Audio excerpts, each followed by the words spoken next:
எதிர்க்கட்சி தலைவர் திரு உதயநிதி ஸ்டாலின் அவர்கள் பெண் இனத்தையே இன்றைக்கு கேவலப்படுத்தி பேசியிருப்பது கண்டனத்துக்குரியது.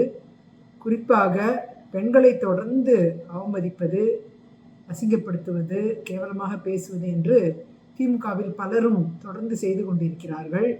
அந்த இடத்தில் இன்றைக்கு உதயநிதி அவர்கள் தஞ்சையில் முதலமைச்சரை அவமானப்படுத்துகிறோம் என்ற அடிப்படையில் பெண்களை கொச்சைப்படுத்தி பேசியிருப்பது நிச்சயமாக அவர் கைதாகும் பொழுது கூட காமெடி என்று சொல்லுவது மிக மோசமான முன்னுதாரணமாக நான் பார்க்கிறேன்.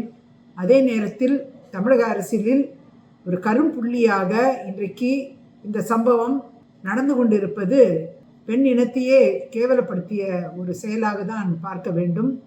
அந்த விதத்தில் இன்றைக்கு தொடர்ந்து திரு உதயநிதி அவர்கள் இதற்கு முன்னால் கூட அம்மையார் சசிகலா அவர்களையும் திரு எடப்பாடி அவர்களையும் தரக்குறைவாக இணைத்து பேசிய விதங்கள் எல்லாம் நமக்கு நினைவூட்டுகிறது.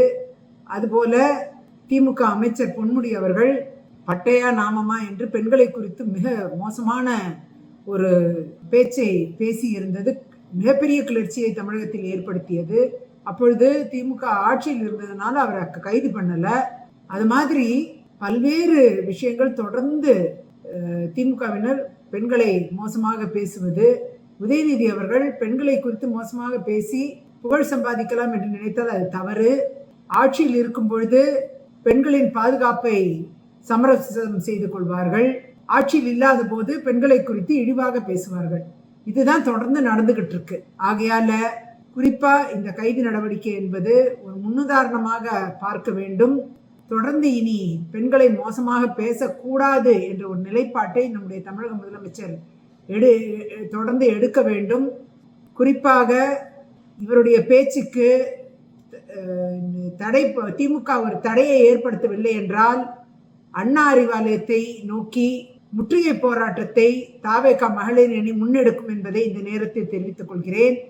நிச்சயமாக இதற்குண்டான முன்னெடுப்புகளை செய்வார்கள் தாவேகாவின் பெண்கள். அது மட்டுமல்ல, ஒட்டுமொத்த பெண் இனமே இதை மிகப்பெரிய தவறாக பார்க்கிறது. ஆகையால் ஏற்கனவே திமுகவுக்கு பெண்கள் திமுகவை தூக்கி எறிந்து விட்டார்கள், வாக்களிக்க மறுத்து விட்டார்கள்.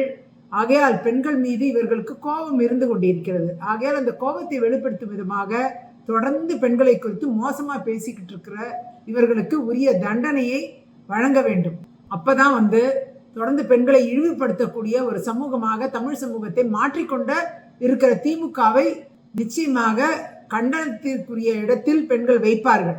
இந்த நடவடிக்கை, கைது நடவடிக்கை ஒரு முன்னுதாரணம் தான். இனியும் யாராவது பெண்களை குறித்து தொடர்ந்து மோசமாக பேசுவார்களே ஆனால் அவர்கள் மீது நடவடிக்கை எடுக்க இந்த அரசு அஞ்சாது என்பதை எடுத்துக்காட்டும் விதமாக இந்த நடவடிக்கை எடுத்திருப்பது பாராட்டுக்குரியது, வரவேற்புக்குரியது.